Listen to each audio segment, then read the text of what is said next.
എല്ലാവർക്കും നമസ്കാരം. കളങ്കാവൽ കണ്ടിട്ട് 2 ദിവസമായി, പക്ഷെ റിവ്യൂ പറയാൻ പറ്റിയില്ല. എന്തായാലും അതിന്റെ ഡയറക്ഷൻ, രചന Jithin K Jose, camera Faisal Ali, BGM Mujeeb Majeed, നിർമ്മാണം മമ്മൂട്ടി കമ്പനി.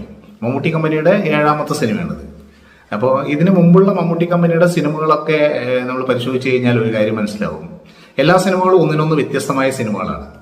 അതേപോലെ തന്നെയാണ് ഇതും വേറൊരു സിനിമ. അത് മാത്രമല്ല, ഈ സിനിമയിൽ നമ്മുടെ മമ്മൂക്ക ചെയ്തിട്ടുള്ള കഥാപാത്രം ഇതുവരെ ചെയ്യാത്ത ഒരു വില്ലൻ കഥാപാത്രം. വില്ലൻ എന്ന് പറഞ്ഞാൽ ഒരു കൊടൂര വില്ലൻ. നമുക്ക് ദേഷ്യം വരും, നമുക്ക് വെറുക്കുക എന്ന് പറഞ്ഞാൽ യഥാർത്ഥത്തിൽ നമുക്ക് വെറുപ്പ് തോന്നുന്ന രീതിയിലാണ് ആ കഥാപാത്രം.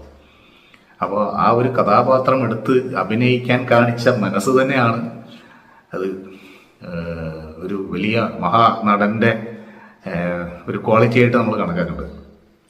അപ്പോൾ സിനിമയുടെ അഭിപ്രായത്തേക്ക് വരുന്നതിന് മുമ്പ് ഇപ്പൊ ഈ സിനിമയെ പറ്റി ഇപ്പോൾ നിങ്ങൾക്കൊക്കെ പല ഭാഗത്തുനിന്ന് അഭിപ്രായങ്ങൾ കിട്ടിയിട്ടുണ്ടാവും അല്ലെ, റിവ്യൂസ് ആയിട്ടും അല്ലാതെയും മറ്റു തരത്തിലൊക്കെ. അപ്പോൾ ഭൂരിപക്ഷം ആളുകൾക്ക് നല്ല അഭിപ്രായമാണ്, പക്ഷെ നെഗറ്റീവ് അഭിപ്രായങ്ങളുണ്ട്.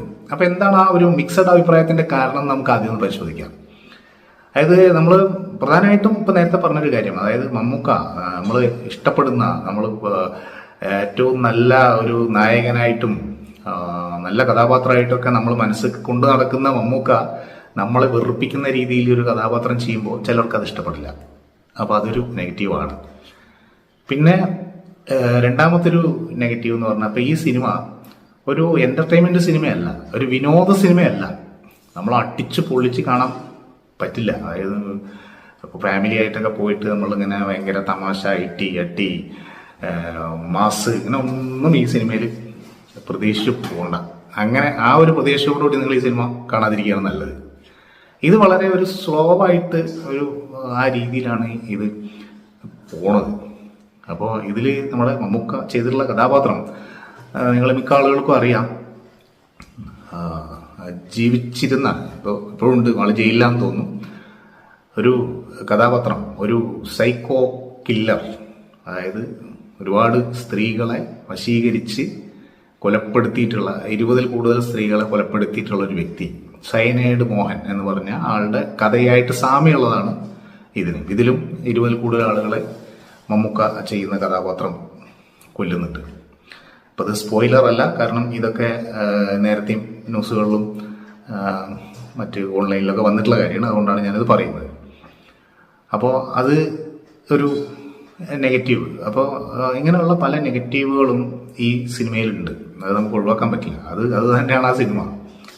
പിന്നെ അതുപോലെ ഇതിലെ നായകൻ വിനായകനാണ്. അപ്പോൾ വിനായകൻ നമുക്കൊക്കെ അറിയാം, വിനായകൻ ചെയ്തുള്ള കഥാപാത്രങ്ങളൊക്കെ നമുക്കറിയാം. പിന്നെ വ്യക്തിപരമായിട്ട് ആൾക്ക് കുറെ നെഗറ്റീവുകൾ ഉണ്ടെന്നും അറിയാം. പക്ഷെ ആളൊരു നടൻ എന്നുള്ള നിലയ്ക്ക് നല്ല കഴിവുള്ള ഒരു വ്യക്തിയാണ്. അപ്പൊ അദ്ദേഹത്തിന്റെ ഈ സിനിമയിലൊരു കഥാപാത്രം ഇതുവരെ ചെയ്യാത്ത ഒരു കഥാപാത്രം. അപ്പൊ അത് ഇതിന്റെ ഡയറക്ടർ തന്നെ പറഞ്ഞിട്ടാന്ന് തോന്നുന്നു. കാരണം ആളെ ഒന്ന് ഒതുക്കിയിട്ടാണ് ചെയ്തിരിക്കുന്നത്. ഒരു ബലം പിടുത്തം ഫീൽ ചെയ്യും ആ കഥാപാത്രത്തിന്. പക്ഷെ അത് ഒരു വ്യത്യസ്തനായ ഒരു പോലീസ് ഓഫീസറുടെ മാനറിസങ്ങൾ അത് കറക്റ്റാണ്. ഇപ്പൊ ചില സന്ദർഭങ്ങളിലൊക്കെ എനിക്ക് തോന്നി ബലം പിടുത്തം കുറച്ചൊന്ന് കുറയ്ക്കായിരുന്നു, അല്ലെങ്കിൽ ഒന്ന് തുറന്നു വിടായിരുന്നു എന്നുള്ളതൊക്കെ. പക്ഷെ ഒരു പിടിച്ച ഒരു രീതിയിലുള്ള ഒരു അഭിനയം. പക്ഷെ അത് ചില സന്ദർഭങ്ങളിൽ അത് ഭയങ്കര എഫക്റ്റീവ് ആയിട്ടുണ്ട്. ചില സന്ദർഭങ്ങളിൽ നമുക്ക് തോന്നും ഇത്തിരി കൂടെ ഒന്ന് മാറ്റം വരുത്തിയാൽ കൊള്ളായിരുന്നു എന്ന് എനിക്ക് തോന്നിയിരുന്നു. പക്ഷെ എന്നാലും മൊത്തത്തിൽ പറയുമ്പോൾ വിനായകന്റെ ഒരു വ്യത്യസ്തമായ ഒരു കഥാപാത്രം തന്നെയാണ്. അത് ആ ക്യാരക്ടറിന്റെ ഒരു വിളിപ്പേരുണ്ട്.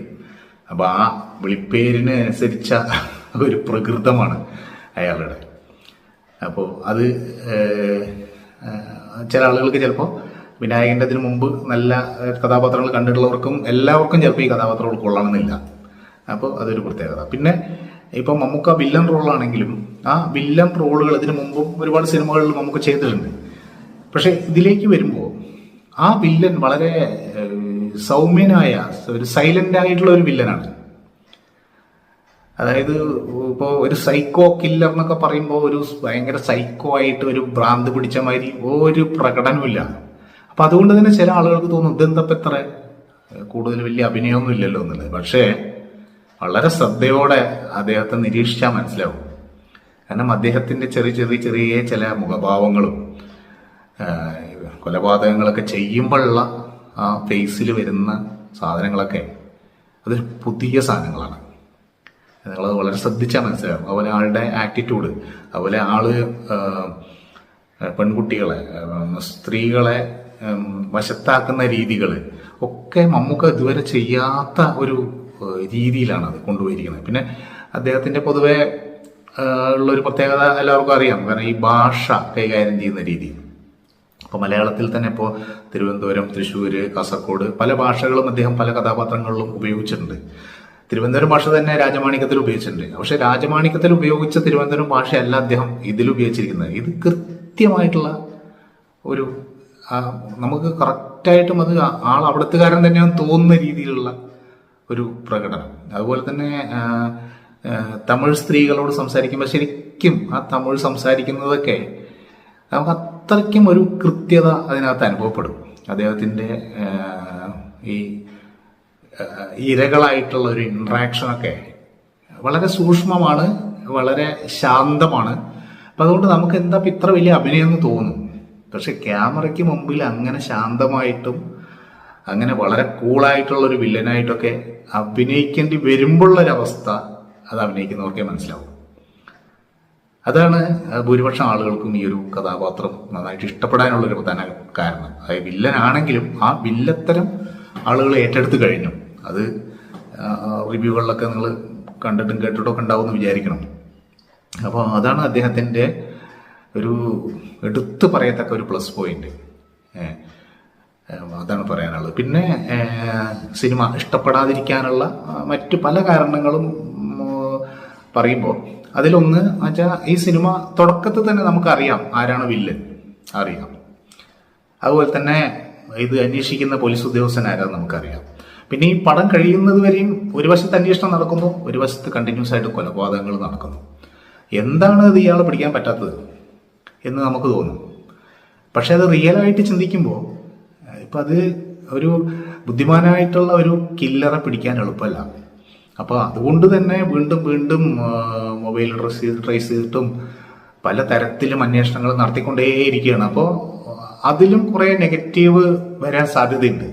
കാര്യം ഒരേ സീനുകളുടെ തന്നെ ആവർത്തനം വരുന്നുണ്ട്. ഇപ്പോൾ പോലീസ് സ്റ്റേഷനിലായിക്കോട്ടെ, പിന്നെ അന്വേഷിച്ച് പോകുന്നതായിക്കോട്ടെ,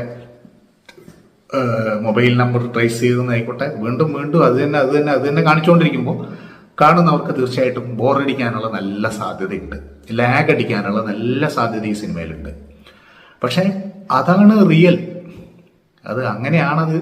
പ്രത്യേകിച്ചും അത് ഇന്നല്ല, അത് ഒരു 20 കൊല്ലം മുമ്പ് 2000 കാലഘട്ടത്തിലൊക്കെയാണ്. 2002 ആ കാലഘട്ടത്തിൽ നടന്ന ഒരു യഥാർത്ഥ സംഭവമായിട്ട് ബന്ധപ്പെടുത്തിയിട്ടുള്ള ഒരു സ്റ്റോറി ആയതുകൊണ്ട് അപ്പോൾ ആ കാലഘട്ടം തന്നെയാണ് കാണിക്കുന്നത്. പഴയ ഫോൺ ഉണ്ടല്ലോ, നോക്കിയയുടെ 1100 അങ്ങനെയുള്ള ഫോണുകളൊക്കെയാണ് അതിൽ ഉപയോഗിച്ചിരിക്കുന്നത്.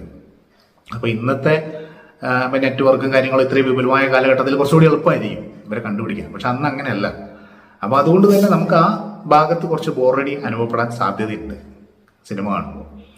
സിനിമ മൊത്തത്തിൽ ഒരു പതിഞ്ഞ താളത്തിലാണ് സാധനം പോണത്. പക്ഷെ അതിൻ്റെ ഇടയ്ക്കുള്ള ഓരോരോ ഘട്ടങ്ങളിലുള്ള മമ്മൂക്കായുടെയും അതുപോലെ ഓപ്പോസിറ്റ് കേസന്വേഷണം നടത്തുന്ന വിനായകന്റെയും ഒക്കെ ആ ഒരു കഥാപാത്രം പോകുന്നതിൻ്റെ കൂടെ നമ്മൾ സഞ്ചരിച്ചു കഴിഞ്ഞാൽ നമുക്ക് ഈ സിനിമ ബോറടിക്കില്ല. അതിൻ്റെ കൂടെ പോകാതിരുന്ന തീർച്ചയായിട്ടും ബോറടിക്കും എന്നാണ് എനിക്ക് തോന്നിയിട്ടുള്ളത്. പക്ഷേ ഞാൻ കാണുന്ന സമയത്ത് തിയേറ്ററിൽ എല്ലാ ആളുകളും ശ്രദ്ധയോടെ അത് കണ്ടിരിക്കുന്നുണ്ട്, അല്ലാതെ ആരും എണീറ്റ് പോയിട്ടൊന്നുമില്ല. അപ്പം അതിൻ്റെ അർത്ഥം ഇത് ആളുകളുടെ ഉള്ളിലേക്ക് ഈ സാധനം കറക്റ്റായിട്ട് സ്ലോവിലാണെങ്കിൽ പോലും ഈ സാധനം ഒരു സ്ലോ പോയിസൺ പോലെ ഇങ്ങനെ കയറുന്നുണ്ട് എന്ന് വേണം നമ്മൾ മനസ്സിലാക്കാൻ. അപ്പോൾ ഇതൊക്കെയാണ് ഇത് പോസിറ്റീവും നെഗറ്റീവും വരാനുള്ള കാരണങ്ങൾ. പോസിറ്റീവ് വരുന്നത് ഇതുകൊണ്ടാണ്. അതെന്താണ് ഇത്, ഈ ഒരു പടത്തിന്റെ ശൈലി എന്താണെന്ന് മനസ്സിലാക്കിയവർക്ക് അത് പോസിറ്റീവായിട്ട് തന്നെ ഫീൽ ചെയ്യും. അതുപോലെ മമ്മൂക്കയുടെ അഭിനയത്തിന്റെ പ്രത്യേകതയും ഇതുവരെ കാണാത്ത ഒരു അഭിനയ ശൈലി, എങ്ങനെയാണ് ഈ സൈലന്റായിട്ട് ഇങ്ങനെ കാര്യങ്ങൾ ചെയ്യുന്നത്, ഈ വില്ലത്തരം ഒക്കെ വളരെ കൂളായിട്ട് കാര്യങ്ങൾ ചെയ്യുന്ന ഒരു വില്ലന്റെ മാനസികാവസ്ഥ മനസ്സിലാക്കുന്ന പ്രേക്ഷകർക്ക് ഇത് ആസ്വദിക്കാൻ പറ്റും. അല്ലാത്തവർക്കൊന്നും ഫീൽ ചെയ്യില്ല.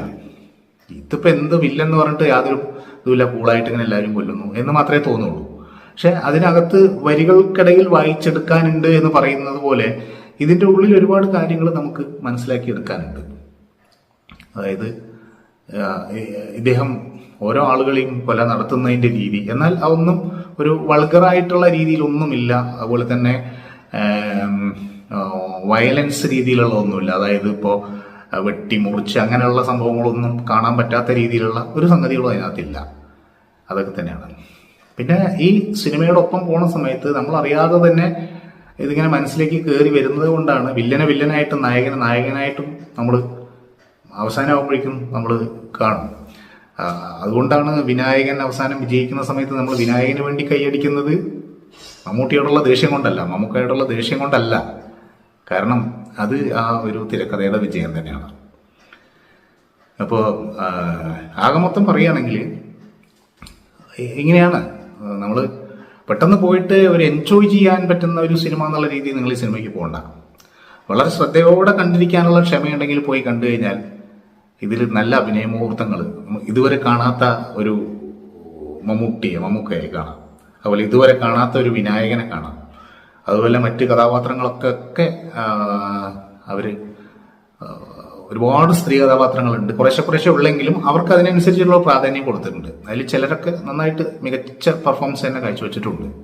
പിന്നെ ഒരുപാട് ഇതിന്റെ ഇടയിൽ തന്നെ പല സസ്പെൻസ് എലമെന്റുകളും ഇതിനകത്ത് കയറി വരുന്നുണ്ട്. അപ്പം അത് നമ്മളത് മുഴുവൻ പറഞ്ഞിട്ട് സ്പോയിലർ ആവണ്ടല്ലോ, നമ്മളെപ്പോഴും പറയുന്നത് പോലെ. അപ്പം അത് സിനിമ കണ്ടു തന്നെ ആസ്വദിക്കുക, അനുഭവിക്കുക എന്നുള്ളത് പറയാനുള്ളൂ. എന്തായാലും മമ്മൂട്ടി കമ്പനിയുടെ മറ്റൊരു വ്യത്യസ്തമായ അണ്ടർലൈൻ ചെയ്യപ്പെടേണ്ട ഒരു സിനിമ, അത് നിങ്ങൾക്ക് ഇഷ്ടമാവോ ഇല്ലയോ എന്നുള്ളത് എനിക്ക് പറയാൻ പറ്റില്ല.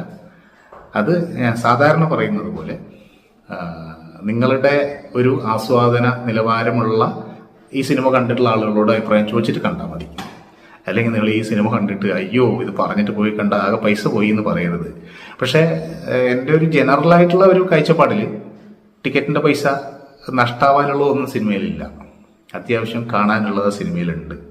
പിന്നെ ചിലരൊക്കെ ചോദിക്കുന്നുണ്ട് ഈ സിനിമ സമൂഹത്തിന് നൽകുന്ന മെസ്സേജ് എന്താണെന്നുള്ളത്. അത് വേറൊന്നുമല്ല, നമ്മൾ കുടുംബത്തിൽ ചെറിയ ചില പ്രശ്നങ്ങളൊക്കെ ഉണ്ടാവുമ്പോൾ അത് മനസ്സിലാക്കുന്ന മറ്റ് ചില കഴുകൻ കണ്ണുകൾ നമുക്ക് ചുറ്റും ഉണ്ടാവും. അപ്പൊ അവർ ആ അവസരം മുതലെടുത്തുകൊണ്ട് വളരെ മധുരമൂർന്ന വാക്കുകളൊക്കെ പറഞ്ഞ് നമ്മളെ അവരിലേക്ക് അടുപ്പിക്കും, നമ്മളുടെ സഹോദരികളെ, സ്ത്രീജനങ്ങളെ ഒക്കെ. അപ്പോൾ അവർ ചെന്ന് വീഴുന്നത് വലിയൊരു ചതുക്കുഴിയിലാണെന്നുള്ളത് അവർ മനസ്സിലാക്കുമ്പോഴേക്കും ഒരുപാട് വൈകിയിട്ടുണ്ടാവും. അപ്പോഴേക്കും അവരുടെ ജീവിതം തന്നെ നഷ്ടപ്പെടും, അല്ലെങ്കിൽ ജീവൻ തന്നെ നഷ്ടപ്പെടും. അപ്പോൾ അത് ശ്രദ്ധിക്കുക, സൂക്ഷിക്കുക എന്നുള്ളതാണ് ഈ സിനിമ നൽകുന്ന മെസ്സേജ്. അപ്പോൾ ഓക്കെ, താങ്ക് യു.